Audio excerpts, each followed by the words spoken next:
Orang, teman-teman sekalian, makin mengenal Tuhannya, maka makin takut kepada Allah.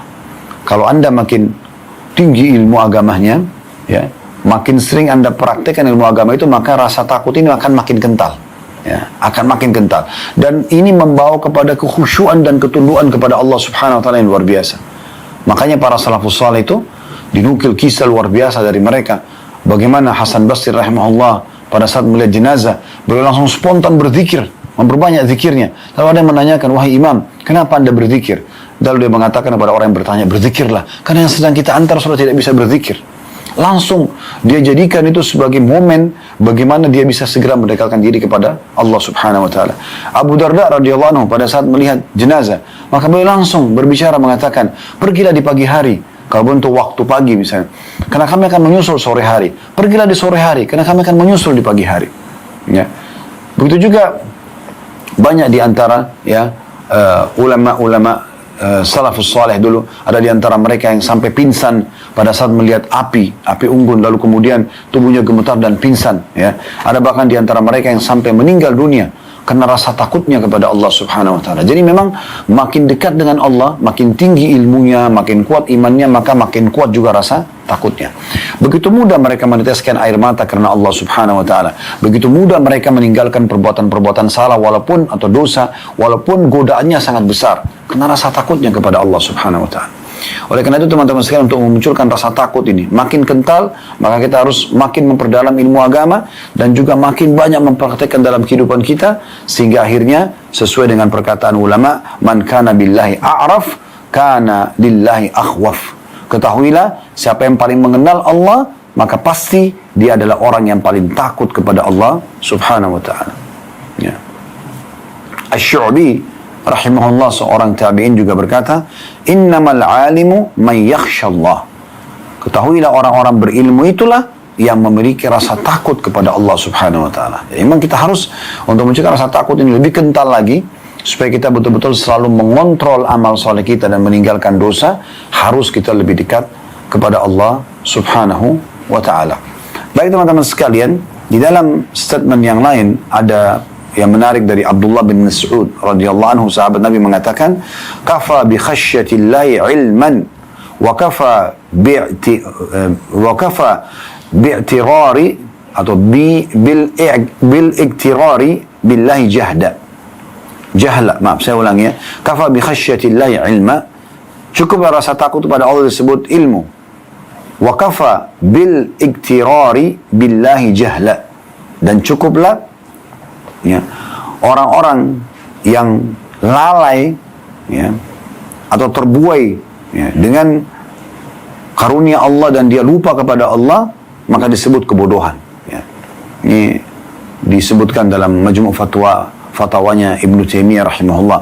Dan Ibnu Taimiyah menanggapi berkata, dari statement Abdullah bin Mas'ud ini beliau mengatakan, wa idza kana ahlul khasyati humul ulama al-mamduhun fil kitab wa sunnah lam yakunu mustahiqina lidh-dhammi wa dhalika la yakunu illa ma'a fi'lil wajibat. Jika orang yang takut kepada Allah adalah para ulama, lalu mereka inilah yang terpuji dalam Al-Quran dan mereka pun tidak dicela, maka mereka lah yang biasa menjalankan kewajiban. Maksudnya adalah orang-orang yang berilmu dan juga mengamalkan amal-amal saleh itu, ya, ilmu itu, mengamalkan amal saleh, ilmu itu sebagai amal saleh, maka dia adalah orang yang paling takut kepada Allah Subhanahu wa taala.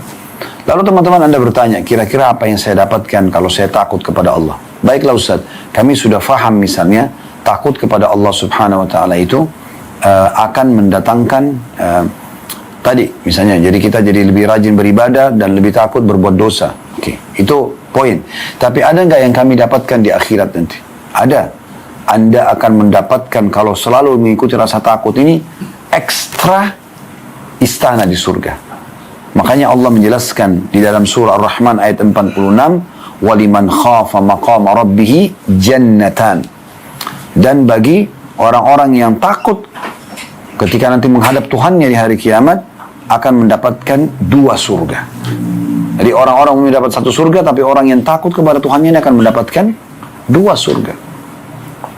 Ibnu Katsir rahimahullah menyampaikan tentang tafsir surah Ar-Rahman ayat 46 ini, seraya beliau mengatakan siapa yang takut kepada Allah, ya, atau siapa yang takut pada maqam Rabbnya, maksudnya kedudukan Tuhannya, maka kelak di hari kiamat, ya, dia akan mendapatkan, ya, karunia 2 surga. Dan Ibnu Katsir mengatakan dengan takut kepada Allah maka dia menahan hawa nafsunya. Dia tidak akan melampaui batas, maksudnya mengulang-ulangi dosa misalnya. Dia juga, ya, tidak akan mementingkan urusan dunia. Yang penting adalah akhirat, tidak mengejar dunia berlebihan. Ya. Kemudian juga dia menjalankan kewajiban dan meninggalkan larangan. Dengan rasa takut itu akan muncul semua itu, dan pasti dia akan mendapatkan 2 istana di surga. Ya. Dinukil dari kisah atau dari hadis, ya, bukan kisah tapi dari hadis Abdullah bin Qais radhiyallahu anhu dari Rasulullah sallallahu alaihi wasallam, beliau bersabda mengenai surah Ar-Rahman ayat 46, ya. Dan hadis ini diriwayatkan Bukhari nomor 4878, Imam Muslim nomor 180, dan juga disebutkan dalam Sahih Tafsir Ibnu Katsir jilid 4 halaman 344 sampai 345. Hadis ini berbunyi jannatani min fiddah. Yang dimaksud dengan 2 surga itu adalah 2 surga, ya, dari perak. Aniyatuhuma wa ma fihima. Maka semua bejananya dan di dalamnya semua dari perak. Wa jannatani min zahabin aniyatuhuma wa ma fihima. Dan 2 surga juga, ya, dari emas dan bejana juga, ada apapun dalamnya semua dari emas, ya. Wa ma bainal qaumi wa baina an yanzuru ila rabbihim illa ridaul kibar ala wajhi fi jannati adn. Dan tidak ada yang menghalangi kaum-kaum yang ada di surga yang dapat 2 istana itu karena takut kepada Rabb mereka, melainkan ada pakaian kesombongan, ya, di wajah Allah di surga Aden atau surga yang tetap. Nah, di sini kita bisa lihat bagaimana Allah Subhanahu wa taala memberikan 2 istana di surga bagi orang-orang yang takut kepada Tuhannya. Oleh karena itu teman-teman sekalian, takut ini juga bisa dipupuk, ya. Dari tadi sebenarnya tahapannya untuk mencapai tingkat tertinggi dari takut kepada Allah sehingga kita selalu rajin mengerjakan amal soleh dan continue menjaganya istiqamah, dan juga kita rajin meninggalkan dosa dan berhati-hati agar tidak terjerumus. Nah, itu harus punya ilmu, kemudian diamalkan ilmu tersebut, ya. Makin tinggi ilmu seseorang dan makin kuat dia dalam mengamalkan amal soleh, wajib ataupun sunnah, ya, maka otomatis makin kuat keimanannya dan rasa takutnya kepada Allah SWT. Nah, ini tingkatannya. Namun juga ada poin yang penting untuk digarisbawahi. Nah, rasa takut kepada Allah Subhanahu wa taala ini, ya, juga jangan rasa takut, ya, kepada makhluk kita samakan dengan Allah. Ini juga selain punya ilmu harus ada poin ini, ya. Maksudnya adalah ada sebagian orang mungkin dia lebih takut misal dengan pasangan hidupnya daripada Allah Subhanahu wa taala. Di saat misalnya dia nonton sesuatu yang haram, sebenarnya dia tahu Tuhannya melihatnya, tapi dia tidak peduli dengan itu. Ya, semoga Allah maafkan kalau di masa lalu ada ini, tapi dia lebih takut kalau istrinya lewat misalnya, atau suaminya lewat, maka dia tiba-tiba tutup handphone tersebut.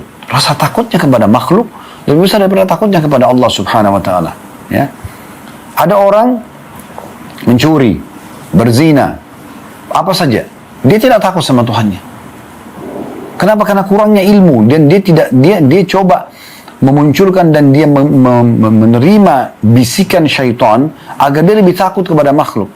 Jadi rasa takut yang dibisikkan itu, nanti kalau orang ini tahu kamu pencuri, maka mungkin dia tidak akan pekerjakan misalnya. Jadi arahnya ke situ, bukan justru lebih takut kepada ancaman Allah Subhanahu wa taala. Nah, ini nanti akan merusak rasa takut yang sebenarnya. Ya. Juga poin penting yang harus digarisbawahi dalam masalah ini, syaitan selalu menakut-nakuti. Dia mau tunggangi rasa takut kita itu. Sebagaimana Allah Subhanahu wa taala menyebutkan, "Inna dzalikumus syaitanu yukhawifu awliya'a." Jadi kalau orang mau jihad, orang mau sedekah, orang mau apa saja melakukan perbuatan yang butuh keberanian, ya, misalnya dia sedekah keberanian untuk melawan, mungkin dia pas-pas tapi dia keluarkan sedekah itu, atau jihad berperang jalan Allah, atau bangun sholat malam sementara mungkin dia masih mengantuk, misal contoh, ya, maka semua itu pada saat dia melawannya dan dia berusaha untuk, ya, bangun karena Allah subhanahu wa ta'ala, dia kerjakan karena Allah subhanahu wa ta'ala, maka akan aman. Tapi syaitan menakut-nakutinya. Nanti kalau kamu jihad, istrimu akan nikah sama siapa, gitu kan. Misal, bagaimana kalau anggota tubuhmu cacat? Bagaimana kalau kau ditawan oleh musuh? Yang ditakut-takuti itu semua. Sampai kata Nabi SAW, kalau orang mau berjihad, ya, kemudian dia ditakut-takuti oleh syaitan, tapi dia tetap melaksanakannya, tetap dia pergi sampai dia mati syahid, maka baginya surga. Kan gitu. Begitu juga orang kalau mau sedekah, ditakut-takuti. Nanti kamu mau makan apa? Kamu lebih perlu. Nanti ada gini dan gitu. Sehingga dia tidak bersedekah. Juga dengan sholat malam. Tidurlah. Lebih baik tidur. Mungkin butuh istirahat. Tubuh butuh ini dan segala macam. Padahal sebenarnya hak Allah subhanahu wa ta'ala ada di sana. Pastikan teman-teman sekalian, kalau kita dahulukan hak Allah subhanahu wa ta'ala, urusan kita semua akan mudah. Karena semua perkara kita ini, urusan kita, kalau baik, maka karena baik hubungan kita sama Allah. Kalau rusak, maka karena rusak hubungan kita sama Allah subhanahu wa ta'ala. Coba teman-teman sekalian, walaupun ada hal yang sangat penting, misalnya meeting menghasilkan miliaran rupiah, atau pertemuan penting dengan orang lain, yang akan Anda lakukan misalnya selepas sholat wajib. Kadang-kadang ada orang, dia tidak khusyuk dalam sholatnya, karena selalu mikirkan masalah yang urusan sama makhluk tersebut. Pastikan teman-teman sekalian, kalau dia lalaikan sholatnya, kemudian dia mendahulukan, ya, dalam sholat pun dia selalu berpikir tentang masalah urusan dunianya itu, maka itu tidak akan sukses. Tapi coba, ya, Anda lebih konsentrasi dalam sholat, bahkan memohon kepada Allah subhanahu wa ta'ala agar Allah mudahkan urusan setelah itu. Lihat bagaimana mudahnya dan keberkahan yang Allah datangkan dari usaha yang akan kita lakukan setelah itu. Walaupun kita cuma sholat sunnah, coba konsentrasi kita, sujud, mohon kepada Allah SWT dimudahkan, Allah akan mudahkan semua urusan. Ya. Berulang kali kami coba praktikin ini, teori ini luar biasa. Gitu. Jadi walaupun kita ada hal yang mendesak, yang penting sekali, tapi pada saat sedang beribadah kepada Allah, konsentrasi, zikir habis sholat, sholatnya kita jaga kehusyuannya. Kalau lagi baca Al-Quran, baca dengan tenang. Kemudian setelah itu baru kita berikan hak makhluk. Subhanallah, keberkahan yang luar biasa Allah berikan. Tapi di saat orang itu buru-buru sholat, karena kenapa? Oh, lagi janjian sama orang. Maka dia lalaikan hak Tuhannya di sini, karena kurangnya rasa takutnya kepada Allah. Maka pastikan juga permasalahan di sana tidak akan selesai dan sukses. Maka ini poin penting yang harus kita garis bawahi. Syekh As-Sa'di rahimahullah mengatakan, konsekuensi dari orang yang takut pada Allah adalah meninggalkan larangan dan melaksanakan perintah. Hasilnya kalau Anda takut kepada Allah nanti adalah Anda akan pasti selalu mengerjakan ketaatan dan meninggalkan larangan. Dan itu sebuah karunia yang luar biasa. Gitu, ya. Itulah orang yang akan mendapatkan 2 surga yang dijanjikan dalam surah Ar-Rahman tadi ayat 46. Ya. 2 surga itu terdapat bejana, perhiasan, bangunan, dan isi lainnya yang terbuat dari emas. Salah satu dari 2 surga itu diperuntukkan karena meninggalkan yang diharamkan, dan surga lainnya diperuntukkan karena ketaatan yang diperintahkan. Tafsir As-Sa'di halaman 880. Jadi surah Ar-Rahman ayat 46, waliman khafa maqama rabbi jannatan, dan orang yang takut pada Tuhan akan mendapatkan 2 istana. Nabi SAW tadi sudah sebutkan hadis yang kami bacakan, ada istana yang Allah berikan dari emas, dari perak, dan semua dalamnya, semua perabotnya dari perak, dan ada juga istana emas, semuanya perabotnya dan apapun dalamnya dari emas. Maka ini akan diberikan oleh Allah Subhanahu wa taala kepada orang yang takut kepadanya. Lalu Syekh Sa'di rahimahullah menanggapi hadis ini sambil mengatakan bahwasanya 2 surga yang dijanjikan, 1 surga itu karena rasa takutnya sehingga membuat dia termotivasi selalu mengerjakan ketaatan, ini dapat istana sendiri. Dan 1 istana lagi diberikan karena rasa takut yang muncul membuat dia khawatir dan tidak mau melakukan perbuatan dosa. Nah, ini juga punya dapat istana. Dari sini juga kita ambil pelajaran penting teman-teman sekalian. Ternyata Allah Subhanahu wa taala itu luar biasa luas rahmatnya. Dan memang Allah Subhanahu wa taala ini memberikan kepada kita peluang-peluang yang sangat banyak. Dari 1 perbuatan amal soleh bisa banyak sekali kita mendapatkan pahala di situ. Contoh misalnya sholat. Kita kalau sholat di wudu ada pahalanya. Melangkah ke masjid ada pahalanya. Masuk masjid ada pahalanya.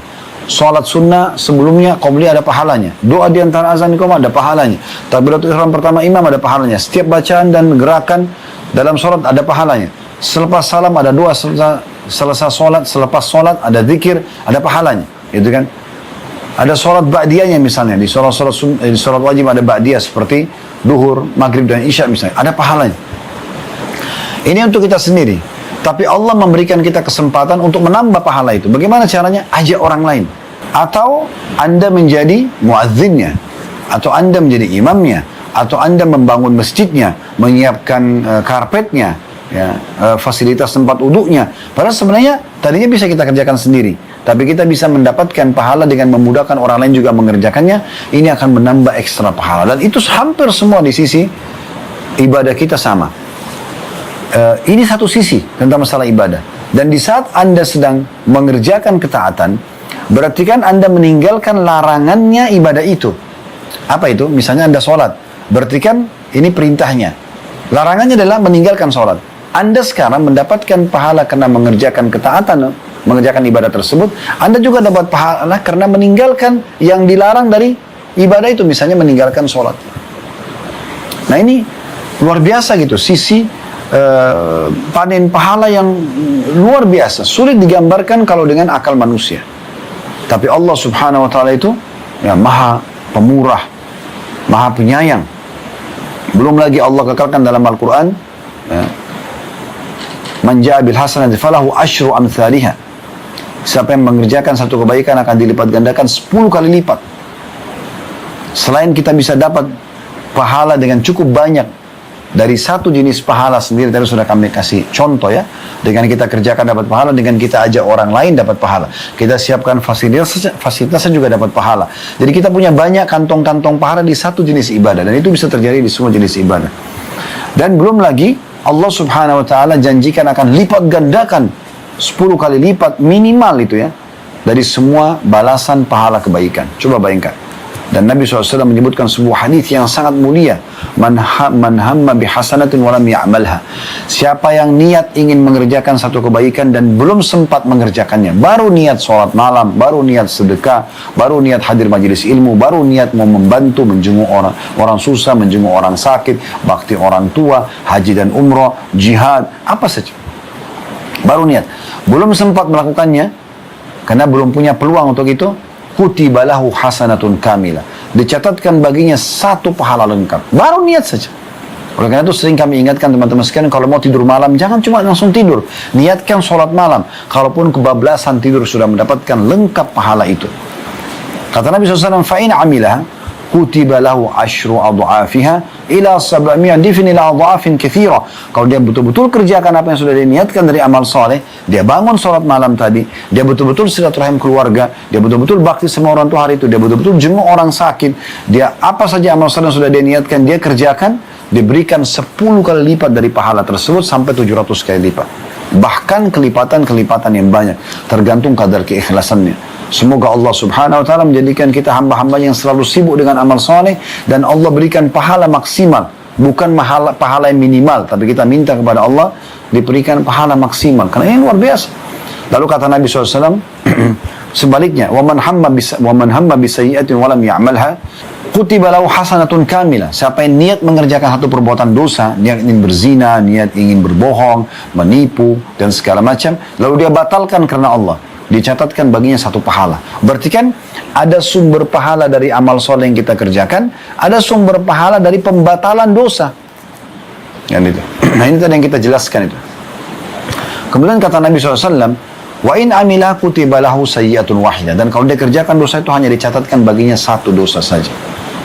Karunia apalagi teman-teman sekalian yang kita harapkan lebih daripada ini dari Allah subhanahu wa ta'ala. Apalagi memang Allah dasarnya memberikan lebih banyak daripada itu, sampai Allah mengatakan wa in ta'uddu ni'matallahi la tuhsuha. Kalau kalian ingin menghitung-hitung ya rezeki atau karunia dari Allah, maka kalian tidak akan mampu menghitungnya. Baik teman-teman sekalian, kita melanjutkan sisa bahasan kita berhubungan dengan masalah takut kepada Allah subhanahu wa ta'ala. Kembali saya ingatkan lagi apa yang kita sudah singgung di sesi awal tadi dari materi kita. Takut kepada Allah subhanahu wa ta'ala adalah sebuah perangkat keimanan yang sangat mahal. Di saat muncul rasa takut itu dalam diri Anda, dalam jiwa Anda takut jangan sampai amal soleh saya ini kurang. Maka Anda selalu dengan itu meningkatkan kualitasnya dan menjaga ya, agar dia selalu continue Anda kerjakan terus menerus. Dan juga Anda khawatir dan takut, jangan sampai kalau terjerumus dalam dosa ini, malah saya akan dihukum oleh Allah subhanahu wa ta'ala. Maka ini sebuah karunia yang luar biasa. Bilal radhiyallahu anhu, Abu Darda radhiyallahu anhu, dan hampir mayoritas sahabat. Kalau kita nukil kisah-kisah di hari wafatnya, menjelang wafat mereka, umumnya mereka ditanya, apa yang Anda khawatirkan? Umumnya mereka mengatakan, dosa dan perjalanan masih jauh. Kok bisa? Figur seorang muazzin Nabi Bilal, sepanjang hidupnya azan, sepanjang hidupnya mendampingi Nabi SAW, lalu kemudian menjadi pasukan terbaik dan sahabat terbaiknya Abu Bakar, pasukan terbaik dan sahabat terbaiknya Umar radhiyallahu anhu ajma'in. Sepanjang hidupnya, di akhir hidupnya selalu jihad, dan sampai termasuk Bilal lah orang salah satu dari 12.000 pasukan muslim yang masuk, ya, atau sekian ribu pasukan muslim yang masuk menembus, ya, istana putihnya Kisra. Beliau luar biasa gitu. Ini hidupnya sepanjang hari itu semuanya ibadah. Abu Darda itu terkenal dengan seorang abidnya sahabat, ahli ibadahnya sahabat. Bagaimana beliau selalu mengisi hidupnya, saking sukanya sama ibadah, sampai pernah beliau setiap hari puasa dan setiap malam tidak pernah tidur, selalu sholat malam. Dan Nabi SAW tegur untuk memperbaiki, untuk meringankan itu, agar memberikan jasadnya manfaat dan segala macam. Jadi selalu sibuk. Apa yang membuat mereka sibuk seperti ini? Karena rasa takutnya kepada Allah SWT. Karena dia takut kepada Allah, akhirnya mereka jadi tidak mau lalai. Jangan sampai nanti kurang nih. Sebaliknya orang kalau tidak ada rasa takut ini dalam dirinya, tidak ada kekhawatiran, maka kita akan temukan orang ini selalu lalai. Ya sudahlah, sholat tidak masalah, ibadah nggak ada masalah, khusyuk atau nggak khusyuk nggak penting, gitu kan? Yang penting sudah dikerjakan. Kayak tadi Jumatan, yang penting hadir, ya, meramaikan misalnya, atau sebagai pengguguran terhadap satu kewajiban. Ini sayang sekali, sayang sekali. Tapi kalau orang yang sudah memiliki ilmunya seperti yang kita pelajari pada siang ini, semoga Allah SWT berkahi ilmu ini, adalah orang yang memang menunggangi potensi takut dalam dirinya justru untuk mengerjakan ibadah dan meninggalkan larangan karena takutnya kepada Allah Subhanahu wa ta'ala. Ini poin penting. Kita bisa lihat bagaimana Allah Subhanahu wa ta'ala berfirman juga dalam surah Al-A'la ayat 9 sampai ayat 12, ya, yang bunyinya, fadzakir, ya, inna fa'ati dzikra. Berikanlah peringatan, karena peringatan itu akan bermanfaat. Saya dzakkaru may yakhsha, dan manfaat itu akan didapatkan bagi orang yang takut kepada Allah. Jadi manfaat dari keimanan, manfaat dari ketaatan, sehingga melahirkan kebahagiaan, rezeki yang melimpah, ya, pemenuhan kebutuhan, solusi dari permasalahan di dunia, dan juga puncaknya di surga di akhirat sana, itu akan diberikan justru kepada orang yang takut kepada Allah. Wa yatajannabuhal ashqa, dan justru orang-orang celaka yang selalu menjauhkan diri dari, ya, peringatan-peringatan Allah Subhanahu wa taala, melalaikan dan menganggap tidak penting untuk takut kepada Allah. Alladzi yaslan naral kubra, dan mereka itulah orang-orang yang pasti akan memasuki neraka yang besar atau api yang besar, maksudnya adalah neraka, ya. Tsumma la yamutu fiha wa la yahya, dan di dalamnya dia tidak hidup juga tidak mati, disiksa terus, ya. Qad aflaha man tazakka. Oleh karena itu beruntunglah orang-orang yang justru dia, maaf ini sampai ayat 14, ya, maka beruntunglah orang-orang yang justru, ya, mensucikan dirinya, dia berusaha kembali kepada ayat, ya, 10 tadi, yaitu orang-orang yang takut kepada Allah Subhanahu wa ta'ala. Ibnu Taimiyah rahimahullah memberikan pendapat, tentu banyak pendapat beliau tentang masalah takut kepada Allah SWT, tapi diantaranya adalah beliau mengatakan rasa takut pada Allah membuat seseorang itu takut memang kepada Allah yang sebenarnya. Kalau takut yang sebenarnya pasti akan takutnya kepada Allah Subhanahu wa ta'ala. Mau orang lihat, orang tidak lihat, ya, mau ada konsekuensi lanjutan hubungan sama manusia atau putus hubungan dengan manusia, ya, hilangnya fasilitas dunia, ya, atau bertambahnya fasilitas dunia itu tidak akan pengaruh bagi dia. Bagi dia adalah yang terpenting bagaimana Allah Subhanahu wa ta'ala ridho. Ini penting sekali.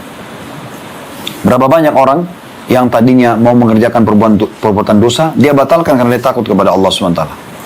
Ingat, bukan hanya takut pada manusia. Manusia tidak ada manfaatnya bagi Anda. Maksudnya tidak ada manfaat pahala yang Anda dapatkan balasan dari Allah SWT. Tapi takut karena Allah SWT. Anda punya peluang berzina, Anda batalkan karena takut kepada Allah SWT. Anda peluang mencuri, Anda batalkan karena Anda takut kepada Allah SWT. Manipulasi data, Anda batalkan karena takut kepada Allah SWT. Anda ingin berbuat zalim pada siapapun, pada pasangan hidup, pada anak-anak, kepada orang di sekitar kita, ya, juga akan batalkan karena takut kepada Allah SWT. Karena potensi untuk meninggalkan perbuatan dosa pasti akan ada. Penawaran-penawaran dari syaitan akan ada. Tapi bagaimana kita mengedepankan rasa takut kita kepada Allah sehingga kita tinggalkan itu. Begitu juga rasa takut ini akan mendatangkan semangat yang luar biasa untuk selalu ibadah kepada Allah Subhanahu wa Ta'ala. Nah, ini poin luar biasa. Saya ulangi kata Ibnu Taimiyah rahimahullah, rasa takut pada Allah membuat seseorang takut padanya, yang takut yang sebenarnya, takut yang sebenarnya. Rasa takut ini membuat dia semakin mengenali Allah. Ilmu ini membuatnya semakin, ya, khawatir, ya, kepada siksa Allah, sehingga dia semangat ibadah, dia takut berbuat dosa. Lalu rasa khawatir terjerumus dalam dosa atau disiksa oleh Allah ini akan mengantar dia pada ketaatan yang maksimal. Jadi orang yang takut pada Allah pasti akan selalu menjalankan perintah Allah dan menjauh larangannya. Ini yang dimaksud, ya, dengan takut kepada Allah yang sebenarnya. Nah, ini poin luar biasa, ya. Jadi teman-teman sekalian jaga ini. Ada seringkali beberapa jemaah yang bertanya pada kami dalam majlis sambil mengatakan, Ustaz, saya kok takut mati ya? Ya. Kadang-kadang saya itu kalau ingat mati, saya jadi khawatir. Jangan sampai nanti amal saya masih sedikit. Jangan sampai nanti dosa-dosa saya belum dimaafkan. Subhanallah, justru ini yang sedang kita bahas. Kekhawatiran seperti ini sangat luar biasa gitu. Ya. Berapa banyak orang karena khawatir dan takut kepada Allah, maka dia tidak pernah tinggalkan sholat berjamaah di masjid.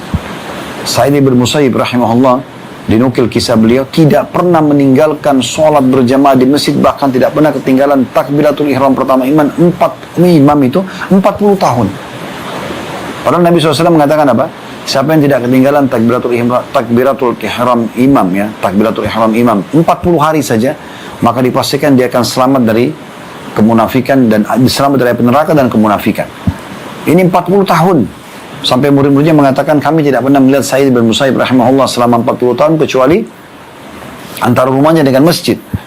Beliau juga mengatakan tentang dirinya, saya selama 40 tahun tidak pernah melihat kecuali pundaknya imam. Di saf pertama di belakang imam langsung, di belakang imam langsung. Apa yang mendorong orang bisa komitmen selama 40 tahun menjaga itu? Tidak ada kecuali rasa takut kepada Allah SWT.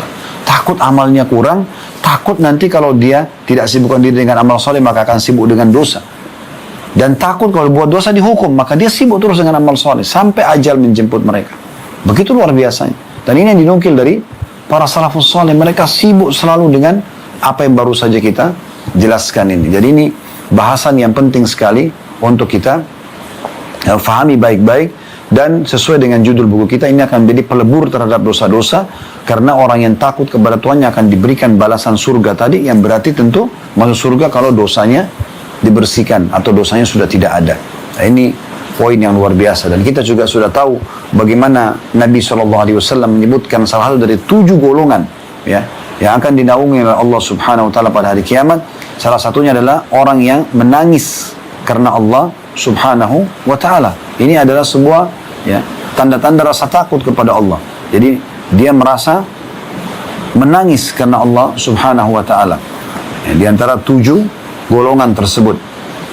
Dan sebagian ulama mengatakan puncak rasa takut seorang hamba sama Tuhannya adalah di saat dia mudah sekali lunak hatinya, ya, sehingga dia takut sekali sama Allah, hatinya bergetar sampai juga membuat, ya, air matanya selalu menetes. Tapi ini karena Allah Subhanahu wa Ta'ala.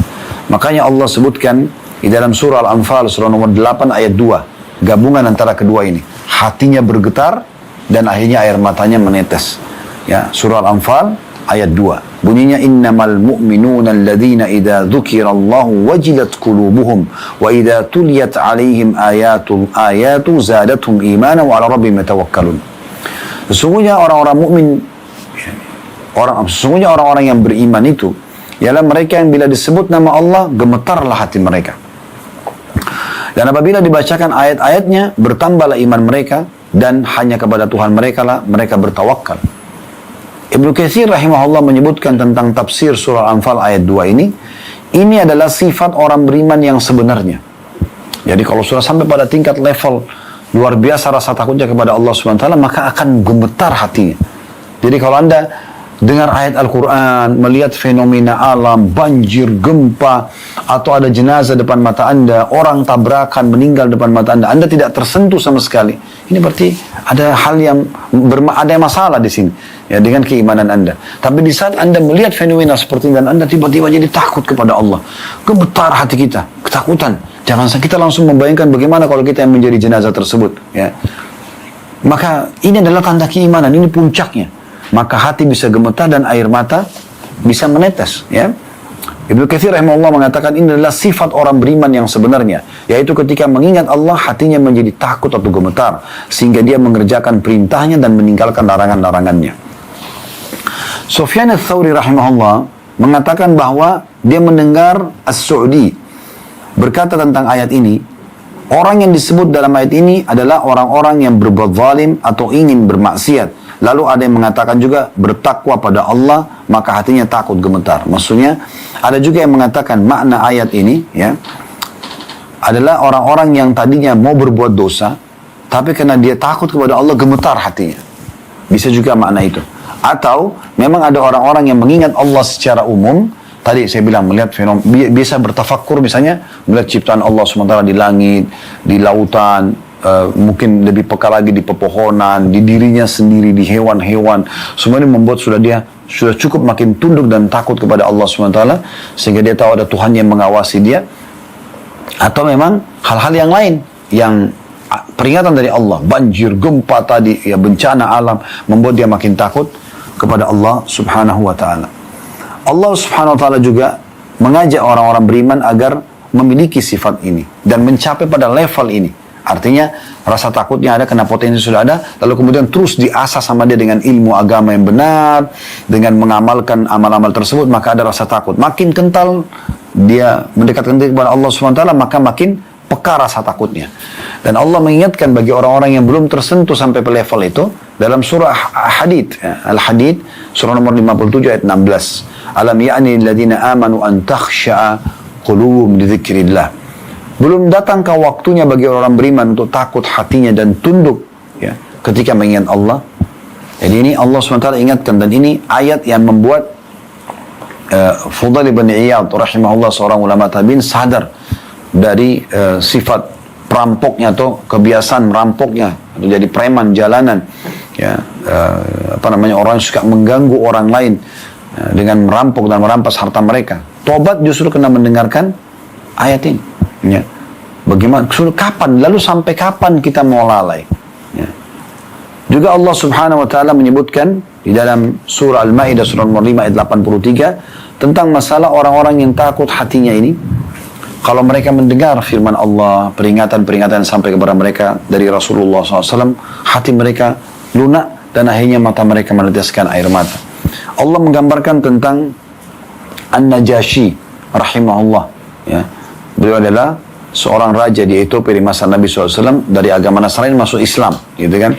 Dan akhirnya meninggal dalam keadaan Islam, dan Nabi SAW sholatil ghaib, beliau sholat ghaib di kota Madinah karena di Ethiopia tidak ada yang sholat, gitu kan. Dia menyembunyikan keislamannya.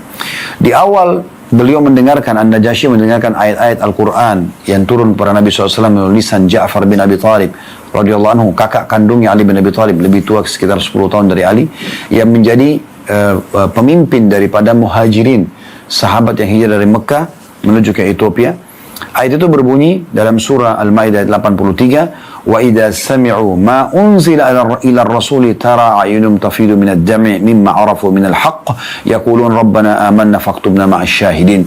Dan apabila mereka mendengarkan apa yang diturunkan kepada Rasul, maksudnya Muhammad SAW, maka melihat mata mereka mencucurkan air mata disebabkan kebenaran Al-Quran yang telah mereka ketahui dari kitab-kitab mereka sendiri. Seraya mereka berkata, ya Tuhan kami telah beriman, maka catatkanlah kami bersama dengan orang-orang yang memberikan kesaksian tentang Al-Quran ini dan juga risalah Nabi Muhammad SAW.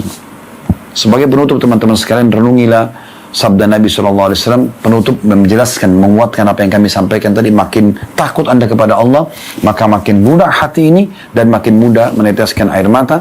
Kata Nabi SAW, ainani la tamassuhuman nar, Dua mata yang tidak akan pernah disentuh oleh api neraka. Ainun bakat min khasyatillah. Yang pertama adalah mata yang meneteskan air mata karena takut kepada Allah. Dan tidak mungkin kita meneteskan air mata takut kepada Allah kecuali memang ya kita punya rasa takut itu sendiri. Ya. Yang akhirnya kita karena menikmatinya ibadah, nikmatnya ibadah itu sholat sekarang kita sampai meneteskan air mata dan kita bersyukur sama Allah diberikan kesempatan itu. Atau kita bisa saja meneteskan air mata karena takut atas dosa yang pernah kita lakukan lalu kemudian taubat dan belum diterima oleh Allah Subhanahu wa taala. Yang kedua, wa'inun batat tahrusu fi sabilillah. Mata yang begadang justru karena berjaga di jalan Allah Subhanahu wa taala atau di perbatasan antara pasukan muslim sama pasukan kafir. Allahu a'lam.